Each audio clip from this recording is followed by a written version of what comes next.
So Donald Trump just tried to chokehold the one ally he thought he could bully without consequence, using tariffs and insults like they were executive orders. And for the first time in his political life, he blinked. But here's the thing. The damage is already done. We are watching the complete collapse of a tough guy, strongman gamble dressed up as negotiation, and it was doomed from the start. The White House operated on the arrogant assumption that Canada would fold the moment the pressure spiked and the cameras turned on. They banked everything on the idea that fear alone would force Ottawa to crawl back, tear up its spine, and beg for relief. But guess what? That gamble has backfired in the most spectacular way imaginable, right in front of the entire world. Instead of submission, Trump has been met with a wall of cold, hard competence from a leader who doesn't flinch, and it has exposed his operation as chaotic, unprepared, and completely out of its depth when real statecraft is required. It's honestly hard to believe he thought this would work.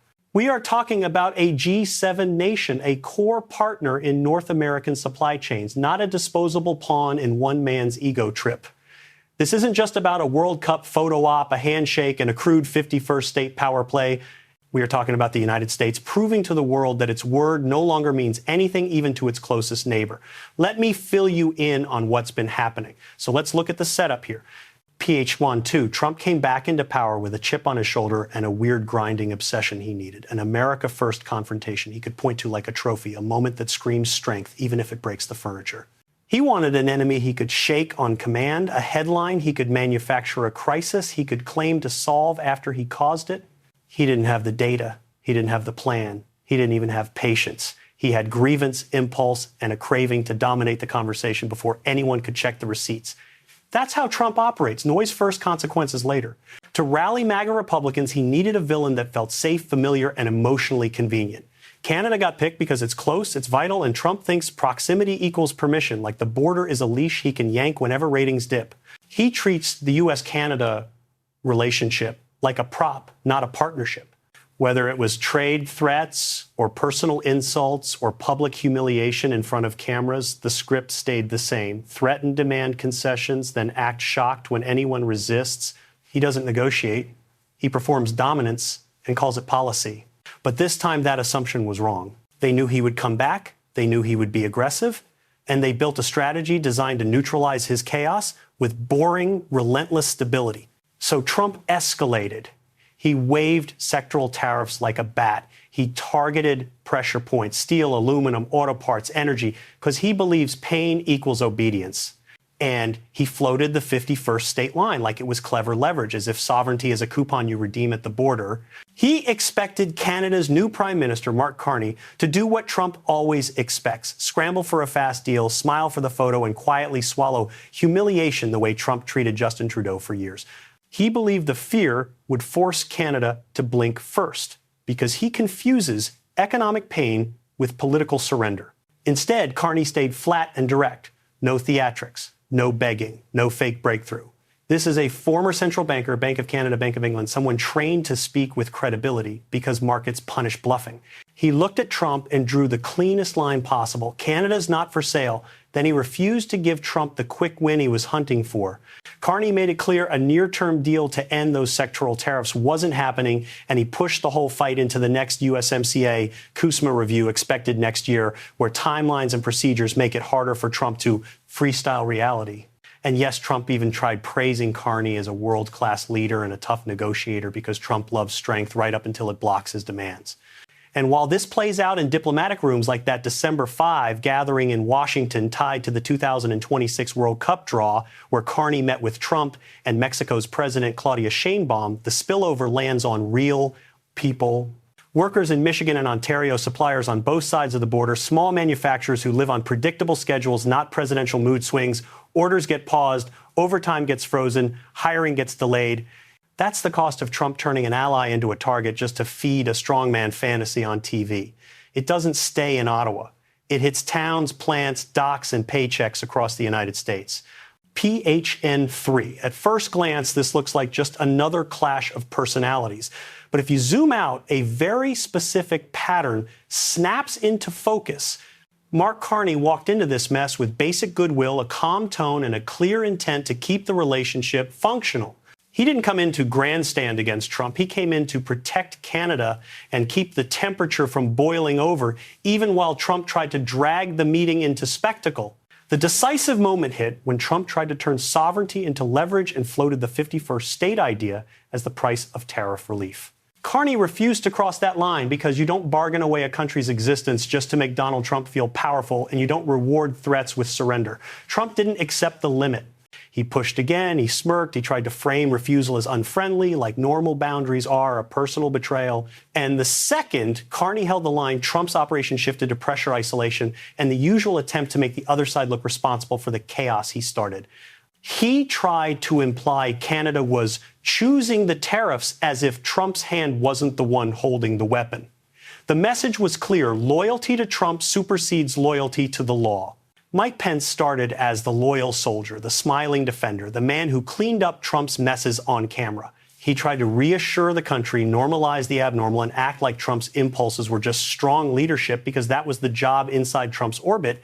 Then the line appeared plain as day when Trump wanted Pence to do the one thing that would blow past lawful process and reality. Pence refused to cross it because even he knew there are lines you do not cross just to keep Donald Trump happy, not if you want the system to survive. Trump didn't accept the limit. He turned, attacked, and treated the refusal as treason instead of a boundary. He pressured, he insulted, and he tried to erase Pence's years of loyalty in a single burst of public rage. And then he taught the base the lesson he always teaches: the law is optional when it blocks the boss. The message was clear: loyalty to Trump supersedes loyalty to the law. William Barr came in as a stabilizer, a conservative authority figure, a man who could lend Trump a veneer of seriousness. He defended Trump, publicly absorbed the heat, and tried to keep the machine running while Trump fed it chaos, because that's what responsible adults do in an irresponsible administration. The moment of truth arrived when reality showed up and Trump demanded that the system say what he wanted, not what was true. Barr refused to cross the line into outright fabrication and permanent institutional damage because credibility isn't a toy and a department isn't a campaign prop. Trump didn't accept the limit. He lashed out, belittled Barr, and framed restraint as weakness. He isolated him, undermined him, and turned the man who protected him into another disposable enemy the instant he refused to do the one illegal thing. And then Trump moved on as if loyalty is a vending machine: pay compliments, press a button, get obedience. The message was clear: loyalty to Trump supersedes loyalty to the law. Jeff Sessions began as an early loyalist, one of the first big political validators who gave Trump legitimacy when he needed it most. He took hits, defended the agenda, and tried to shield Trump from the consequences of Trump's own behavior. Then the line appeared when Trump demanded personal protection from accountability and wanted the Justice Department to function like a private law firm. Sessions refused to cross it because the job is to serve the law, not serve Donald Trump's panic. Trump didn't accept the limit. He humiliated Sessions, attacked him publicly, and treated independence as betrayal. He isolated him, weakened him, and made sure everyone watching understood the punishment for saying no. The message was clear: loyalty to Trump supersedes loyalty to the law. Once you see this pattern, it becomes impossible to unsee. Anyone who refuses to cross the line is disposable, and that is the rule governing power inside Trump's world. Here's the moral inversion, and it's ugly. Canada gets shoved into the enemy slot, not because Canada did anything hostile, but because Canada refused to accept Donald Trump's premise that an ally's sovereignty is negotiable. Canada is not for sale becomes, in Trump's mouth, an act of aggression. That's the inversion. The boundary becomes the crime. The refusal becomes the offense.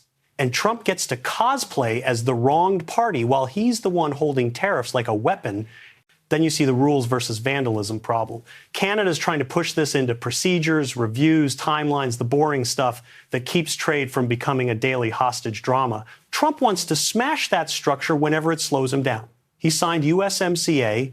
He loves to brag about it. And the moment it stops serving him as a stage prop, he treats it like trash and pretends everyone else is the one breaking the deal. That's not strategy. That's political arson. Markets and businesses don't sit around doing moral philosophy about it. They react, they freeze, they hesitate, they delay. Supply chain planners route around uncertainty like it's a storm system because they can't price a president's mood swings into a contract. And the pain hits working people first. Think about that. The consequences don't land on Trump. They land on the guy whose overtime just got canceled because management can't predict what Trump will tweet next. Now add the 51st state frame and it gets even worse. That line isn't a serious policy proposal, it's dominance theater. It's meant to make Canada feel small, to make an absurd demand sound like a solution, and to turn tariffs into a ransom note, submit or keep bleeding. But it backfires because humiliating a neighbor doesn't weaken them. It unifies them. It hardens public opinion. It locks Carney into a posture of resistance because he can't be seen rewarding threats without losing legitimacy at home. Trump isn't cornering Canada, he's cementing Canada against him. And that's where Trump's economic strongman brand starts to crack in real time. Strongmen don't create avoidable instability and then call it leadership. Strongmen don't pick a fight with a critical partner, disrupt integrated industries, and pretend the costs won't ricochet into American prices and American jobs. The truth is simpler. Trump is not confronting an external threat. Trump is manufacturing risk, then selling himself as the guy brave enough to stare at the risk he created. So here's the no-win box Trump built for himself, and it only has two exits, both ugly. A, if Trump escalates, more tariffs, more threats, more 51st state bait, he lights up the economy and the politics at the same time. Donors who need stability get furious. Businesses that rely on cross-border supply chains start screaming. Voters who just want normal life back blame the chaos on the guy holding the match. B, if Trump backs down, if he softens the tariff, stops the rhetoric, or quietly punts the fight into formal review, he loses face. He looks like the bluff got called. He risks losing the MAGA base that feeds on domination theater. And his tough guy brand takes a hit because he picked the target he couldn't bully into submission. And that's why the fracture inside the GOP gets sharper the longer this drags. The business wing wants predictability. MAGA Republicans want spectacle and punishment. Moderates get stuck trying to explain why an ally is being treated like an adversary while the U.S. is supposed to be co-hosting the biggest sports event on the planet with that same ally. Nobody can unify the message because the message is incoherent. Trump can't deliver stability without betraying the chaos his base is addicted to. And he can't deliver chaos without shredding the economic calm his party depends on. And then the system steps in because at a certain point, this stops being politics and starts being governance. When tariffs become a personal weapon and sovereignty gets treated like a bargaining chip, institutions and industries can't just shrug. Trade lawyers move. Business associations move. Companies that can't plan around presidential tantrums start pushing back through the channels that still exist because the alternative is chaos as permanent policy. That's where the executive overreach question comes in. Trump loves the vibe of emergency. He loves acting like Congress is optional and process is weakness. He frames everything as crisis, so he can claim he has the right to do whatever he wants, whenever he wants, with no accountability. You don't need to quote statutes to see the move. You just have to watch the pattern, pressure, threat, escalation, then the claim that only Trump can save the economy from the mess he created. Courts usually give the executive room when the argument is even remotely credible. But when the story becomes too ridiculous, when it's plainly about leverage and ego, not necessity, courts don't have to play along. Think about that. A president can't just say national interest like it's a magic spell that turns impulse into law. And here's what really hurts. Trump conservative voices don't automatically follow him off a cliff when the chaos starts costing money and credibility. When the pitch becomes, let me rewrite reality to win, you start seeing the cracks. You start seeing the people who care about institutions, markets, and stability, yes, even some conservatives turning on the behavior because it's not conservatism, it's demolition. The constitutional axis underneath all of this is simple: executive versus legislature. If a president can use tariffs as a personal cudgel, can treat allies like extortion targets, can reroute economic policy by pure whim, then separation of powers becomes a myth you teach in school, while real power runs on impulse. That's not strength. That's a precedent that rots the structure from the inside. Domestically, the fallout doesn't need a spreadsheet to be real. Confidence shakes. Investment pauses. People brace for price volatility. Governors get calls from employers asking what's next. Families hear the word layoff whispered earlier than it should be. Elections get dragged into it because voters can't ignore a paycheck problem, and Trump keeps trying to pretend the smoke isn't coming from his own match. So the legitimacy question lands like a weight. If Donald Trump can keep pushing the country into manufactured instability, keep treating allies as hostages, and keep daring institutions to stop him, what does it even mean for the presidency? To be a trusted office instead of a personal weapon. This was never just about trade. This was never just about Canada. This is rules versus raw power. Let that sink in. Because the moment you accept tariffs as ransom and sovereignty as leverage, you're not negotiating policy anymore. You're normalizing extortion. Trump's core intolerance is limits.